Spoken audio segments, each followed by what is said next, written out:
শামসু ভাই মোনাজাতে আছে, মোনাজাত ধরছে, শেষ করে লাগছে। হ্যাঁ, সবাই শামসু ভাই লাগে দোয়া করবেন। সরল সুধা মানুষ একদম।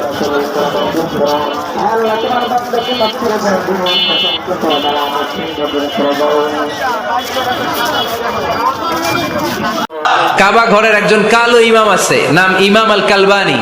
উনি লন্ডনে একটা ইন্টারভিউতে বলেছেন, আমার মায়ের বদ্দুয়া আমাকে কাবা ঘরের ইমাম বানিয়েছে।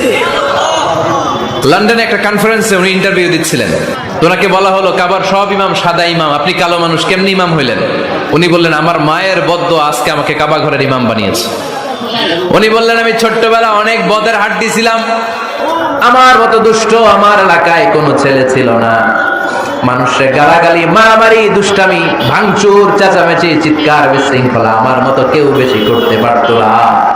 কিন্তু আমার মা ছিল অনেক বড় আল্লাহওয়ালা। আমার মা জানতেন আল্লাহর কাছে দোয়া করার কত বড় পাওয়া। আমার মা যখন আমার উপর রেগে যেতেন, আমার মা জানতেন রাগের মাথায় বদদোয়া দিলে বদদোয়া কবুল হয়ে যাবে। এজন্য যখনই আমি বেশি দুষ্টামি শুরু করে দিতাম, আমার মা রেগে আমারে বদদোয়া দিয়ে বলতেন, আল্লাহ তোরে হেদায়েত দেখ, আল্লাহ তোরে কাবা ঘরের ইমাম বানায়া দে।